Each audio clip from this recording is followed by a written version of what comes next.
কৃষির দেশে স্বপ্ন দেখি খেয়ে পড়ে বাঁচা, সবাইকে তাই শুনতে বলি কৃষি সমাচার। চলছে বিজয়ের মাস ডিসেম্বর। সকল বীর শহীদদের প্রতি বিনম্র শ্রদ্ধা জানিয়ে শুরু করছি কৃষি ও পরিবেশ তথ্যভিত্তিক অনুষ্ঠান কৃষি সমাচারের আজকের আয়োজন।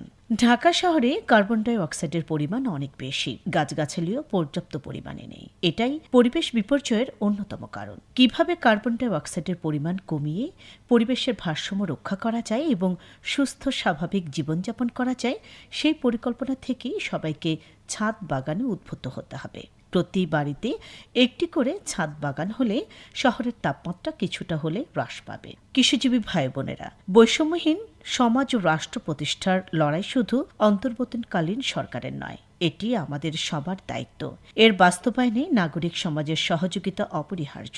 রাষ্ট্রের সংস্কারে নিজেদেরও পরিবর্তন করতে হবে। আসুন এই পরিবর্তনের সাথে আমরা সবাই শামিল হই। কৃষিজীবী ভাই বোনেরা, বৈষম্যহীন বাংলাদেশ বিনির্মাণে তথ্য অধিকার আইনের ভূমিকা, এই বিষয়ের আলোকে আমরা শুনব। বিস্তারিত বলছেন তথ্য সম্প্রচার মন্ত্রণালয়ের জনসংযোগ কর্মকর্তা মোহাম্মদ মামুনুর রশিদ।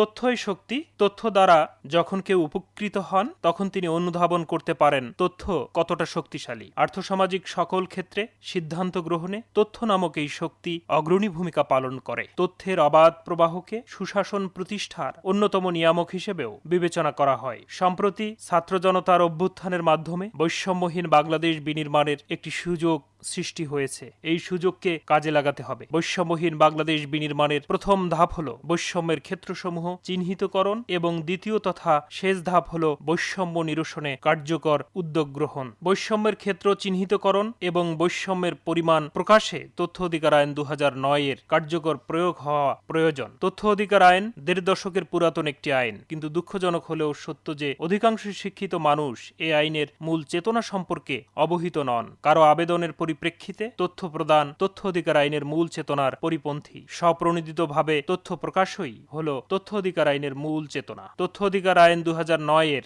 ধারা 6 এ স্বপ্রণোদিতভাবে তথ্য প্রকাশ সম্পর্কে সুনির্দিষ্ট নির্দেশনা রয়েছে। এই ধারায় আরও বলা হয়েছে, প্রত্যেক কর্তৃপক্ষ বার্ষিক প্রতিবেদন প্রকাশ করবে। তবে দুঃখজনক হলেও সত্য, এখনও অনেক দপ্তর সংস্থা প্রতি বছর বার্ষিক প্রতিবেদন প্রকাশ করে না। প্রতি বছর বার্ষিক প্রতিবেদন প্রকাশ করা হলে বিভিন্ন সূচকে বৈষম্যের চিত্র ফুটে উঠত। বার্ষিক প্রতিবেদন প্রকাশের বিষয়টিকে হালকা করে দেখার সুযোগ নেই। এখন যেটি করা উচিত সেটি হলো বার্ষিক প্রতিবেদনে গত 3-4 বছরের একটি তুলনামূলক চিত্র রাখতে হবে। তখন বৈষম্য চিহ্নিত করা সহজ হবে। তথ্য অধিকার আইনের ধারা 6 এ জনগুরুত্বপূর্ণ বিষয়াদি প্রেস বিজ্ঞপ্তির মাধ্যমে অথবা অন্য কোনো পন্থায় প্রচার অথবা প্রকাশের কথা বলা হয়েছে। এই নির্দেশনাও সব ক্ষেত্রে প্রতিপালন হচ্ছে না। তথ্য অধিকার আইনের তথ্য প্রকাশ সংক্রান্ত নির্দেশনা বাস্তবায়িত না হওয়ায় সরকারি দপ্তর সংস্থায় অনেকের মাঝে এখনো তথ্য গোপন করার মানসিকতা রয়েছে। মনে রাখতে হবে, তথ্যের গোপনীয়তা রাষ্ট্রে বৈষম্য বৃদ্ধি করে। গত কয়েক বছরে বাজেট বন্টনে অনেক বৈষম্য হয়েছে। সুষম উন্নয়নের জন্য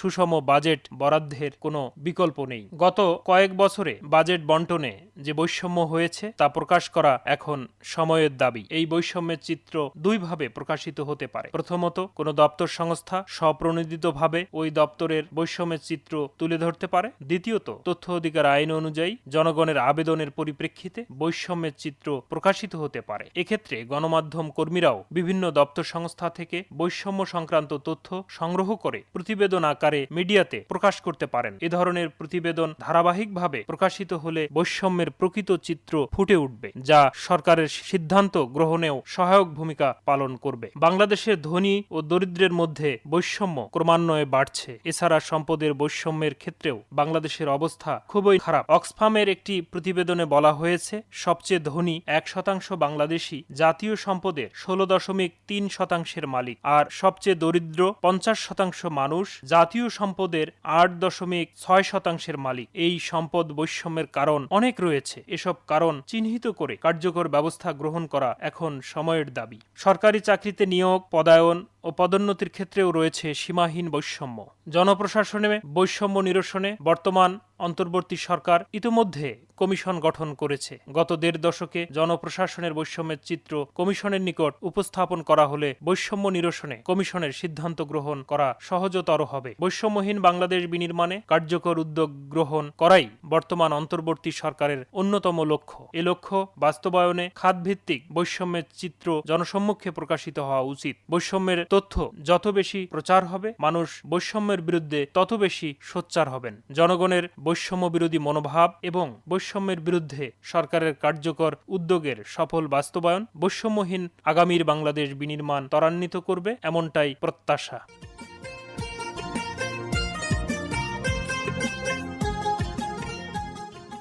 এতক্ষণ আমার কৃষি পর্বে বৈষম্যহীন বাংলাদেশ বিনির্মাণে তথ্য অধিকার আইনের ভূমিকা সম্পর্কে বিস্তারিত শুনলেন। আপনারা শুনছেন কৃষি ও পরিবেশ তথ্যভিত্তিক অনুষ্ঠান কৃষি সমাচার, প্রচারিত হচ্ছে বাংলাদেশ বেতারের কৃষি বিষয়ক কার্যক্রম থেকে। কৃষিজীবী ভাই বোনেরা, এখন কৃষি বিষয়ক স্পট শুনব।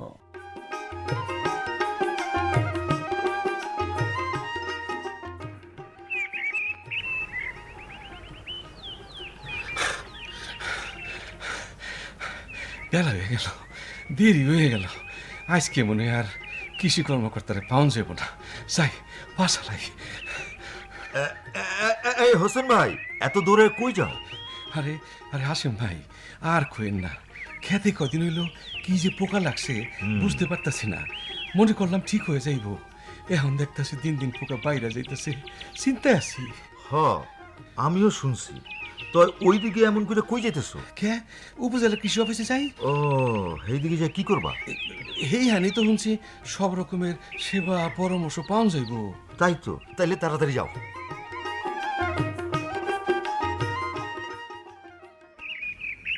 কি হোসেন ভাই? স্যার, টেলিফোনে তো আমি সব কইছি, এখন সব ভরসা আপনি। আপনি এত দেরি করলেন কেন? এত সুন্দর আপনার ফসল ভরা মাঠ, ফসলের একটু ক্ষতি হলো না? আমি মনে করলাম আপনারা কি আমারে সময় দিবেন।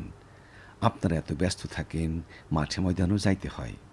ভাবলাম আমার মতো একজন কৃষকরে আপনারা কি তথ্য পরামর্শ সেবা দিবেন। না না না না, এটা ঠিক হয়নি। আপনাদের জন্যই আপনাদের সেবার জন্যই আমরা কাজ করছি। সরকারি এই সেবা আপনাদের অধিকার। আপনাদের সেবা করার মাঝেই আমাদের আনন্দ। হোসেন ভাই, আপনার যে সমস্যার কথা শুনলাম তার সঠিক পরামর্শ সেবাও আপনাকে দিয়ে দিলাম। আপনারা যে কোনো কৃষি সেবার জন্য যোগাযোগ করবেন, আসবেন। আমরা হাসি মুখে সেই সেবা প্রদানে প্রতিশ্রুতিবদ্ধ। শুইনা মন ভইরা গেল স্যার। আর চিন্তা নাই, যাই মাঠে যাই। কৃষিজীবী ভাই বোনেরা, মূলত এডিস মশার কামড় এড়িয়ে চলাই ডেঙ্গু প্রতিরোধের প্রধান উপায়। তাই মশার আবাসস্থল ধ্বংস করে মশার বংশবিস্তার প্রতিরোধ করতে হবে। এজন্য জমে থাকা পানি অপসারণ করতে হবে, বাড়ির আশপাশ পরিষ্কার পরিচ্ছন্ন রাখতে হবে। এ ব্যাপারে নিজে সচেতন হন, অন্যকেও সচেতন করুন। আজকের এই অনুষ্ঠান পুনরায় শুনতে কৃষি বিষয়ক কার্যক্রম বাংলাদেশ বেতারের ইউটিউব চ্যানেল ব্রাউজ করুন। কৃষিজীবী ভাই বোনেরা, এবার যে বিদায় নিতে হবে, সবাই ভালো থাকুন, সুস্থ শরীর সুস্থ মনে। সবাইকে তাই শুনতে বলি কৃষি সমাচার, সবাইকে তাই শুনতে বলি কৃষি সমাচার।